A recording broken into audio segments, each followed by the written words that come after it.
Olá, pessoal. Quando se fala em medicina legal, logo nos vem à mente aqueles filmes de CSI, né, onde que você tem ali uma investigação criminal, tem um perito, um médico legista que vai ao local do crime, mas na prática não é bem assim não. A gente sabe hoje em dia que o médico legista, ele costuma ficar inclusive recluso, né, dentro do Instituto Médico Legal, né, o perito vai ao local do crime, mas todos eles têm que ter um conhecimento do que seria a medicina legal. Por isso, o perito ele também tem que ter conhecimento disso, o policial civil tem que ter conhecimento disso e até o próprio policial militar, para que ele faça ali a conservação dos vestígios. Lembrando aquele conceito que a gente já falou em outro vídeo, né, que uma coisa seria o vestígio, né, de um crime, né, que na verdade no início você tem um vestígio, depois aquele vestígio, se ele estiver ligado realmente ao crime, aí ele passa a ser uma evidência, né? Então a gente tem inicialmente só um vestígio, e esse vestígio que vai ser analisado para poder chegar a uma causa provável do crime. Então nós vamos trazer aqui algumas questões, mas antes eu vou trazer um texto aqui do Genival Veloso França, que vai trazer um pouco sobre essa história. O que seria, como que ocorreu a medicina legal no Brasil? Olha, ele vai falar que pelo desenvolvimento tardio da medicina legal portuguesa, as nossas influências decisivas foram da França, não se negando as influências alemã e italiana. Os primeiros registros aparecem ao fim do período colonial. Segundo Oscar Freire, a medicina legal brasileira está dividida em três fases: a estrangeira, de transição com Souza e Lima, e finalmente a nacionalização, com Nina Rodrigues. Inclusive, nós vamos ver que tem uma questão exatamente sobre isso. A fase estrangeira vai desde o período colonial até o ano de 1877, quando Souza Lima assume a Cátedra de Medicina Legal da Universidade Federal do Rio de Janeiro.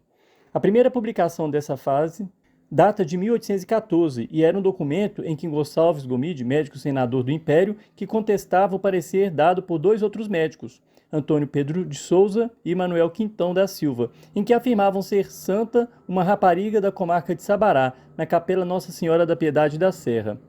A obrigatoriedade dos juízes ouvirem os peritos só lhes foi imposta legalmente com o Código Penal de 1830.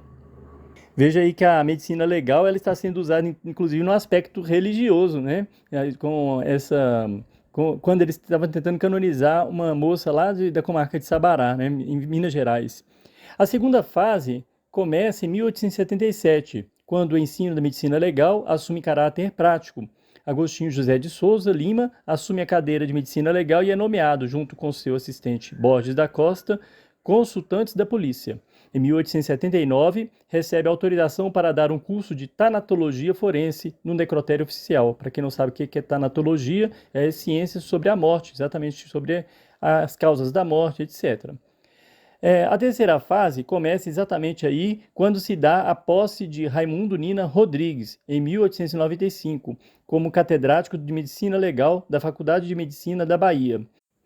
Foi o maior nome do século XIX, com obras principalmente na psiquiatria forense e antropologia criminal, que fez merecer de Lombroso, célebre criminalista italiano, o título de apóstolo da antropologia criminal do Novo Mundo e pai da criminologia moderna. Ele faleceu em 1906 e deixou como principais discípulos Afrânio Peixoto e Oscar Freire. Então vamos lá as questões?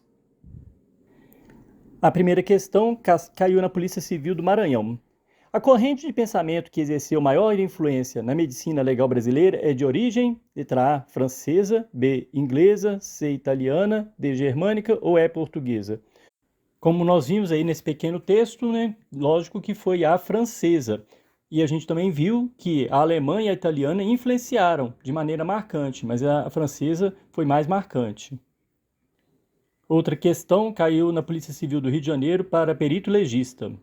Foi professor de psiquiatria na Faculdade de Medicina da Bahia, do fim do século XIX, início do século XX, um estudioso da criminalística, correlacionava aspectos étnicos com o comportamento delinquente, considerado o pai da medicina legal brasileira. Nós vimos lá, o fragmento acima refere-se a Nina Rodrigues.